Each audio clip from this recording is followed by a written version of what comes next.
ഈ അടിയന്തരാവസ്ഥ കഴിഞ്ഞ ഉടനെ ഈ അതുവരെ BMSന് വേണ്ടി വർക്ക് ചെയ്യുന്നുണ്ട്. വേണുകേട്ടനാണല്ലോ, അപ്പോൾ വേണുകേട്ടനൊക്കെ ആയിട്ട് വർക്ക് ചെയ്യുന്നത്. അപ്പോൾ അത് ഒരിക്കലും ഇങ്ങനെ സംഘത്തിൻ്റെ കാര്യകർത്താക്കൾ അന്ന് കോഴിക്കോട്ട്, എറണാകുളം ആണെങ്കിലും കോഴിക്കോട് സംഘത്തിൻ്റെ സംസ്ഥാന അധികാരികൾ, പ്രാന്തീയ അധികാരികൾ ഒരുമിച്ച് കൂടുന്ന ഒരു പ്രധാന കേന്ദ്രമാണ്. കോഴിക്കോട്ട് നിന്നാണ് പ്രധാന തീരുമാനങ്ങളൊക്കെ പലപ്പോഴും വരാറ്.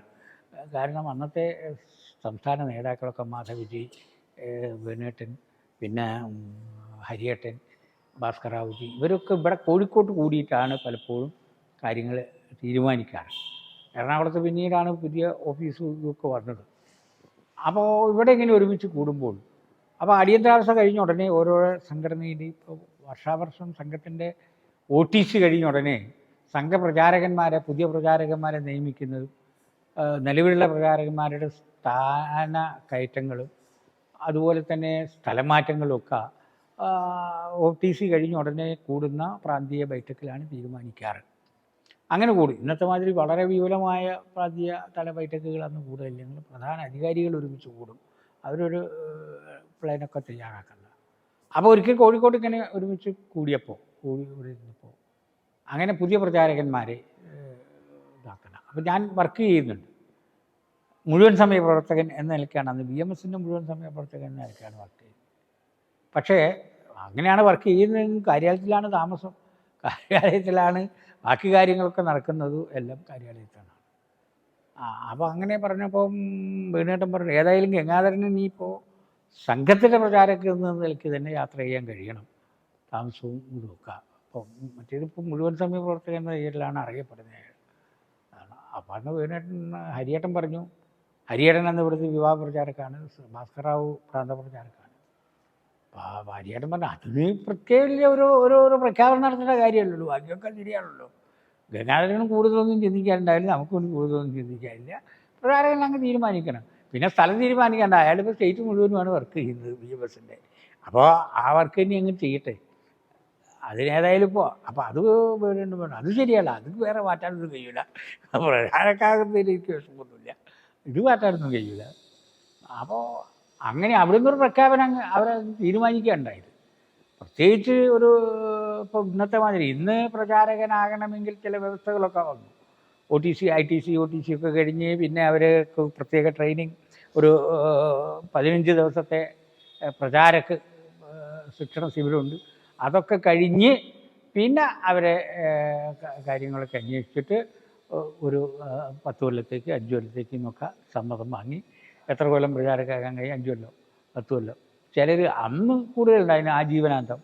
ആജീവനാന്തം എന്ന് പറയുന്നത് ഇപ്പോൾ വളരെ ദുർലഭമാണ്. ഇപ്പോൾ ആജീവനാന്ത പ്രചാരകന്മാർ വരുന്നതില്ല, വളരെ കുറച്ചാണ്. 10 കൊല്ലം 15 കൊല്ലം 10 കൊല്ലമൊക്കെയാണ് ഏറ്റവും മാക്സിമം വരുന്നത്. ബാക്കിയൊക്കെ അന്നത്തെ കാലഘട്ടത്തിൽ അന്നത്തെ വലിയ ബാച്ചൊക്കെ ആജീവനാന്തം വന്നവരാണ്.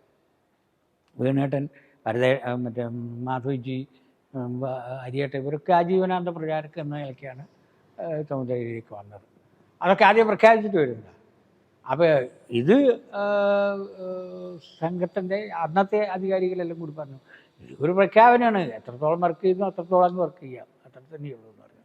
വേറെ ഇതിന് പ്രത്യേകിച്ച് ഇനി തയ്യാറെടുക്കാനൊന്നും ഇല്ലല്ലോ, ഗംഗാധരന് കിട്ടേണ്ട ട്രെയിനിങ്ങൊക്കെ കിട്ടിക്കഴിഞ്ഞു. ഇതിനായിട്ട് ഇനി വേറൊരു ട്രെയിനിങ് ആവശ്യമൊന്നുമില്ല, വേണുകേട്ടൻ തന്നെ അങ്ങ് തീരുമാനിച്ചാൽ മതി എവിടെയാണ് അയാൾ വർക്ക് ചെയ്യേണ്ടത് എങ്ങനെയാണെന്നുള്ളത് എന്ന് പറഞ്ഞാൽ. അപ്പോൾ അന്ന് മുതൽക്ക്, അപ്പോൾ എന്നെ സംബന്ധിച്ചിടത്തോളം പ്രചാരകനായപ്പോഴും അതിന് മുമ്പേ പ്രത്യേകിച്ചൊന്നും ഉണ്ടായില്ല. അന്ന് മുമ്പ് ചെയ്ത് തന്നെയാണ് പിന്നെയും ചെയ്യുന്നത്, ഇപ്പോൾ ചെയ്യുന്നത് ഒരേ വർക്ക് തന്നെ. പിന്നെ സംഘ കാര്യാലയത്തിൽ തന്നെ അന്നും താമസം ഇന്നും താമസം പിന്നീടുള്ള കാര്യങ്ങളിലൊക്കെ പ്രഖ്യാപനം ഉണ്ടായി. BMSൻ്റെ സഹപ്രവർത്തകരൊന്നും സംഘപ്രവർത്തകരായിക്കൊള്ളണമെന്നില്ല, സംഘമായിട്ട് ബന്ധമുണ്ടാകും. പക്ഷേ സംഘപ്രവർത്തകരല്ലാത്ത ധാരാളം ആളുകൾ പിന്നീട് BMSൻ്റെ പ്രവർത്തനത്തിൽ വന്നിട്ടുണ്ട്, മുഴുവൻ പ്രവർത്തകരായിട്ട് തന്നെ വന്നിട്ടുണ്ട്. നല്ല രീതിയിൽ തന്നെ അവർ വർക്ക് ചെയ്യുകയും ചെയ്തിട്ടുണ്ട്. അവർ സംഘപ്രചാരകനല്ല എന്നതുകൊണ്ട് വർക്കിൽ എന്തെങ്കിലും നമുക്ക് കുറവ് കാണാൻ കഴിയില്ല. അപ്പോൾ അങ്ങനെ ഒരു ധാരണ പൊതുവെ ആളുകൾക്ക് ഉണ്ടായിരുന്നു. BMSനെ സംബന്ധിച്ചിടത്തോളം വിലയിരുത്തി നോക്കുമ്പോൾ എനിക്ക് അങ്ങനെ ഒരു ധാരണ കാണാൻ കഴിയില്ല. പല വിവിധ ക്ഷേത്രത്തിൽ നമ്മൾ ചർച്ച ചെയ്യുമ്പോൾ ഈ ഒരു ഇത് പറയാറുണ്ട്, അയാൾ സംഘത്തിൽ നിന്ന് ഇതിലൂടെ വന്നതല്ല, അല്ലെങ്കിൽ സംഘപ്രചാരകനല്ല, അതുകൊണ്ടാണ് ഇത് അത്രയും വർക്ക് ചെയ്യാൻ സാധിക്കുള്ളൂ. BMSനെ സംബന്ധിച്ചിടത്തോളം അല്ലാതെ വന്നിട്ടുള്ള സംഘത്തിൽ അല്ല BMSൻ്റെ മുഴുവൻ സമയ പ്രവർത്തകരായി വന്നതിന് ശേഷം മാത്രം BMS സംഘവുമായിട്ട് ബന്ധപ്പെട്ടിട്ടുള്ള ആളുകളും നന്നായിട്ട് വർക്ക് ചെയ്യുന്നുണ്ട്. നല്ല രീതിയിൽ സംഘപ്രചാരകന്മാരെക്കാൾ കൂടുതൽ, ചിലപ്പോഴൊക്കെ അവരെക്കാൾ കൂടുതൽ നല്ല രീതിയിലൊക്കെ വർക്ക് ചെയ്യുന്നതായിട്ട് കാണാൻ സാധിച്ചിട്ടുണ്ട്. അപ്പോൾ അങ്ങനെ BMSനെ ഇപ്പോൾ സഹപ്രവർത്തകർ എന്ന നിലയ്ക്കൊന്ന് വന്നിട്ടുള്ളത് ആദ്യം എടുത്തു പറയാവുന്നത് ഒന്ന് നമ്മുടെ ശങ്കരനാരായണനെയാണ്. TV ശങ്കരൻ ഈയിടെ ഇപ്പോൾ 2 മാസം മുമ്പേ അയാൾ മരിച്ചിട്ടുള്ളൂ. TV ശങ്കരനാരായണൻ. അയാൾ അതിന് മുമ്പ് സംഘമായിട്ടൊന്നും ഒരു ബന്ധവും ഉണ്ടായിരുന്നില്ല. ഞാൻ പറഞ്ഞില്ലേ, അയാൾ ബ്രൂക്ക് ബോർഡിലെ സെയിൽസ്മാൻ ആയിരുന്നു. അത് സംഘമായിട്ട് സംഘത്തിൻ്റെ സ്വയംസേവകരെയോ സംഘ അധികാരികളെയോ ഒക്കെ പരിചയമുണ്ട് എന്നുള്ളതിലേക്ക് അവന് സംഘമായിട്ട് അയാൾക്ക് യാതൊരു ബന്ധമില്ല. BMSൽ വന്നതിന് ശേഷം അത്ര വലിയ ഒരു ബന്ധമൊന്നും സംഘമായിട്ട് അദ്ദേഹം സ്ഥാപിച്ചിട്ടില്ല. പക്ഷേ അതിൻ്റെ മുഴുവൻ സമയ പ്രവർത്തകരായിട്ട് വളരെ നല്ല രീതിയിൽ BMS പ്രവർത്തിച്ചിട്ടുള്ള വ്യക്തിയാണ്. BMS ഏൽപ്പിച്ചിട്ടുള്ള എല്ലാ കാര്യങ്ങളും അദ്ദേഹം ചെയ്തു. വളരെ സമരങ്ങളിലും അപ്പോൾ വലിയ തൃശ്ശൂരൊക്കെ BMS കെട്ടിപ്പടുത്ത് കൊണ്ടുവരുന്നത് അയാൾ നല്ല പങ്ക് വഹിച്ചിട്ടുണ്ട്. അവിടുത്തെ ആ അരിയങ്ങാടിയിലൊക്കെ CIT-കാരോട് മത്സരിച്ച് അവരുമായി സംഘർഷത്തിൽ പോലെ ഏർപ്പെട്ട് അവിടെ നിന്നൊക്കെ തന്നെയാണ് BMS ശക്തൻ തമ്പുരാൻ മാർക്കറ്റിലൊക്കെ BMS ശക്തി പ്രാപിച്ച് വന്നിട്ടുള്ളത് CIT-കാരോട് മല്ലടിച്ചിട്ട് തന്നെയാണ്. CIT-കാരെ സംഘർഷത്തിൽ തോൽപ്പിച്ചുകൊണ്ട് തന്നെയാണ്. അതിനൊക്കെ മുൻപന്തിയിൽ നിന്ന് തൊഴിലാളികൾക്ക് നേതൃത്വം കൊടുത്തുകൊണ്ട് വന്നിട്ട് ശങ്കരനാരായണൻ തന്നെയായിരുന്നു. അപ്പോൾ അങ്ങനെ ശങ്കരനാരായണൻ ഈയിടെയാണ് അങ്ങനെ മരിച്ചത്. പിന്നെ ഇപ്പോൾ എറണാകുളം മേഖലയിൽ ഈ ഫാക്ടറി മേഖലയിലൊക്കെ മോഹൻദാസ് അയാളുടെ ഫാക്ടറി തൊഴിലാളിയായിരുന്നു അവിടെ ഒരു ഫാക്ടറിയിൽ. അപ്പോൾ അയാളും ഇതേമാതിരിയിൽ സംഘമായിട്ട് അയാൾക്ക് ബന്ധമുണ്ടായിരുന്നെങ്കിലും കൂടുതലായിട്ട് BMSലാണ് വർക്ക് ചെയ്തത്. നല്ല രീതിയിൽ പ്രവർത്തിച്ച് ആ മേഖലയിൽ ഏലൂർ മേഖലയിൽ BMSന് സ്വാധീനം ഉണ്ടാക്കുന്നതിന് അയാളുടെ പ്രവർത്തനം സഹായിച്ചിട്ടുണ്ട്. അവിടെ തന്നെ ഇപ്പം നമ്മുടെ കൂടെ ഇല്ല എങ്കിലും ആർ മോഹനൻ അയാൾ ഫാക്ടറി തൊഴിലാളിയായിരുന്നു. അവിടെ അശോക ടെക്സ്റ്റൈൽസ് വർക്കറായിരുന്നു. ടെക്സ്റ്റൈൽ രംഗത്തൊക്കെ നല്ല സ്വാധീനം ചെലുത്തി നമുക്ക് നല്ല രീതിയിൽ വർക്ക് ചെയ്യാൻ അയാളും സഹായിച്ചിട്ടുണ്ട്. അയാളും നല്ല സഹപ്രവർത്തകരായിരുന്നു. പിന്നെ ഞാൻ ഈ എടുത്തു പറഞ്ഞ ബാങ്കിങ് മേഖലയിലാണെങ്കിലും PT റാവു നമ്മുടെ പ്രവർത്തനത്തേക്ക് വന്നിട്ടുള്ള എടുത്തു പറയേണ്ട ഒരു പേരാണ്. BMSൻ്റെ വളർച്ചയിൽ വളരെ വലിയ പങ്ക് വഹിച്ചിട്ടുള്ള, ജീവിതാവസാനം വരെയും മരിക്കുന്നത് വരെയും BMSൻ്റെ ഉത്തരവാദിത്വത്തിൽ നിന്നുകൊണ്ട് വർക്ക് ചെയ്തിട്ടുള്ള, എന്നെ സംബന്ധിച്ച് വ്യക്തിപരമായിട്ട് പറഞ്ഞാൽ ഒരുപാട് കാര്യങ്ങളിൽ അദ്ദേഹവുമായിട്ട് യോജിക്കേണ്ടി വന്നിട്ടുണ്ട്. പക്ഷേ എന്തായാലും BMSൻ്റെ പ്രവർത്തനത്തിൽ വിട്ടുവീഴ്ചയില്ലാതെ സഹകരിക്കാൻ അദ്ദേഹം തയ്യാറായിട്ടുണ്ടായിരുന്നു. ഇന്ന് അതൊക്കെ ഓർക്കുമ്പോൾ വളരെ വലിയ പ്രയാസം തോന്നുന്നുണ്ട്. അത്ര നല്ല വർക്ക്. നമുക്ക് ഒരുപാട് സമയങ്ങളിൽ അയാളുമായിട്ട് വാക്കുതർക്കങ്ങളിൽ ഏർപ്പെടേണ്ടി വന്നിട്ടുണ്ട്. അങ്ങനെയൊക്കെ പറഞ്ഞാലും സംഘത്തിന് വർക്ക് ചെയ്യുക PT റാവുവിൻ്റെ വർക്കിനോട് താരതമ്യപ്പെടുത്താൻ കഴിയില്ല. അത്ര സജീവ വർക്കറായിരുന്നു.